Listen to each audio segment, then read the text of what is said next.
I live in a small town in the middle of the Midwest. When I say small, I mean small. I don't think our population has ever broken 1,000. It's a quaint and peaceful little town. That's basically the reason I chose to live here.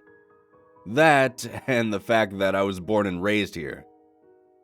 My father works at our local post office, which is basically just a kiosk in a parking lot.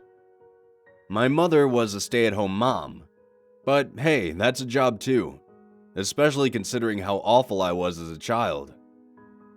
I, on the other hand, once I was almost finished with high school, worked as a bagger at our only supermarket. The pay wasn't all that great, but the work was easy, and after a few months, I worked my way up the chain to cashier, and eventually became one of the store managers. As soon as I graduated high school, our town, in its desperate desire to expand and attract new residents, constructed a brand new apartment structure, which I was super thrilled about. I was finally able to move out on my own. Don't get me wrong, my parents are great, but you gotta know when to leave the nest. Since the apartment complex was trying to acquire new tenants, the rent was relatively cheap, so I jumped at the chance. I moved into my small one-bedroom apartment as soon as I could. A year or so passed and I finished up another routine shift at the market. I had just left the store late in the evening and was walking across the dark parking lot to my car when I first noticed it. The fog. It was faint in most areas and was only truly noticeable when you looked down a stretch of road. I thought nothing of it because who would? Everyone has seen fog before. I made it home not long after, ate a TV dinner, and unceremoniously fell asleep on my couch. I woke early in the morning to my phone vibrating on my coffee table. Thinking I was late for work, I jumped up in a panic and grabbed my phone. I looked down and saw that my boss was calling me. He told me that the store was going to be closed today, and when I asked him why, he told me to look out the window. I laughed, thinking there would be 5 feet of snow outside. But when I drew my blinds, I saw it. Well, I should say, didn't see it. I didn't see anything. There was a massive layer of fog outside my window. It was so dense that I couldn't even see the parking lot to my own apartment. I stared, amazed by what I was seeing. Like I said before, everyone has seen fog. But I had never seen fog like this. My boss told me that he tried to get to work but almost crashed just trying to leave his house. He said it was too risky to try to make the trip to the store, so resigned to keeping it closed until the fog lifted. I agreed with him, partly because he was right. Driving through this would earn you a one-way ticket to the hospital, and partly because I didn't feel like working today. The store doesn't get that many customers anyways, especially during the middle of the week. After I hung up with my boss, I called my parents to see how they were doing. My mother told me they were just going to stay home and wait out the fog, and I told them I would do the same, but to give me a call if they needed anything. I spent the rest of the day cleaning my apartment and watching TV. Occasionally, I would get up and peek out of my window, only to be greeted by an immense wall of white.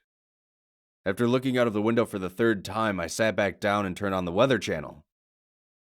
There was zero mention of any heavy fog across the entire network. This struck me as odd. Maybe this fog was just a spontaneous act of nature that even the Weather Channel didn't know about. Day turned to night, and since there wasn't much to do, I ended up going to bed early. That night, however, after I turned everything off and was just about to lay down in my bed, I heard a knock on my door. This startled me as I wasn't expecting any visitors. I walked over to my door and looked through the peephole.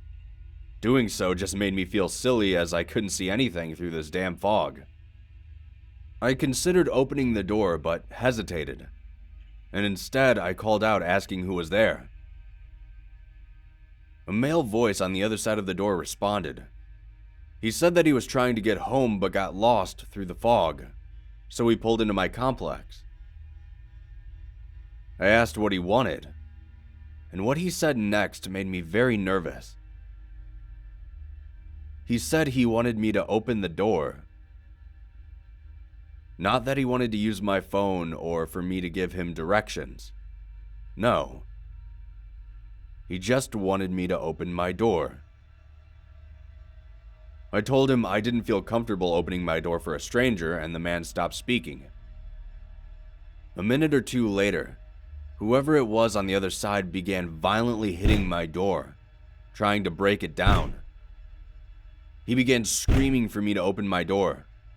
Instead, I double-checked the deadbolt and took a step back. After a few minutes, the assault ended, and I found myself sitting on my couch keeping a close eye on my door and windows. I didn't sleep that night.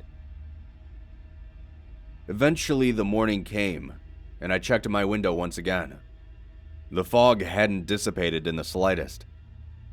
I attempted to call my boss an hour before work, but was met with a busy signal.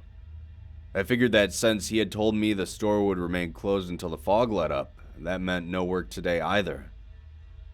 So I showered and ate some breakfast, still trying to process what had happened the previous night. I tried to call my parents next, but again it was no use. It seemed that no calls were going through now. The day dragged on, and for the most part was uneventful. Then, once night started to fall on my town, is when I started to hear them. The screams. It sounded like hundreds of people screaming outside. They sounded like people in agony, with shrieking their only respite from the pain. I tried to look out of my window once again to see if I could spot any of these people walking around, but it was useless. Then, suddenly, the screams stopped. The silence that replaced them was eerie, like when the power goes out in your house at night. A few hours passed, and I spent them sitting nervously on my couch trying desperately to take my mind off the strange occurrences by watching TV. Even though I was very freaked out, having stayed awake all the previous night was beginning to take its toll on me, and against my will, I fell asleep. I was awoken in the middle of the night to loud knocks on my door, which happened to be right next to the couch I rested on. My eyes shot open as I stared at my door. I didn't want to get up. I just laid there wide-eyed. The knock sounded a few more times, then stopped. My plan was to just ignore whoever it was until they went away. But then I heard something I didn't expect to hear. Someone on the other side of the door called out my name. It was a man's voice, but it sounded different to the one I had heard previously. Then, after a moment, the man identified himself. He said that he was a police officer, that he was just stopping by to check on the tenants. I didn't respond. He then proceeded to ask if I could open the door and let him in. I thought about it for a moment. What if he really was a police officer? Then I thought about the previous encounter. The man on the other side of the door grew more aggressive as he began to demand that I open the door, or else I'd be in trouble. I thought about it, but by that point I was too scared to move. That's when the banging started. The banging rattled my door over and over again. I waited in fear that my door would give away at any moment. Then, a few minutes later, the banging stopped. I quickly got up from my couch and dashed to my bedroom. I locked the door behind me and laid in bed, keeping an eye on my door. Hours passed, and even though I tried to stay awake, my eyelids shut, and I woke up a few hours later. That morning when I woke up, I looked out of my window expecting to see that familiar fog, but instead I could see cars in the parking lot and a few buildings across the street. The fog had finally lifted. The first thing I did was call my parents, and I breathed a sigh of relief when they both answered. I asked if they were all right, and they told me they were fine. that they spent the last 2 days playing dominoes and watching soap operas. I asked them if they heard anything weird, but they told me they didn't, that it was quiet both nights. I told them both that I loved them and I would call them later. A week has passed since then, and everything had seemingly returned to normal in my small town. I had asked my coworkers and boss if they experienced anything weird during the fog, but they all told me the same thing, that apart from the fog, it was quiet and uneventful for those couple of days. I'm not sure why I was the only one to experience the strange sounds. Maybe I just hallucinated the whole event or something, I don't know. But if any of you out there live in a small town and experience a strange heavy fog, stay inside. And whatever you do not open your door, no matter who or what might be knocking outside.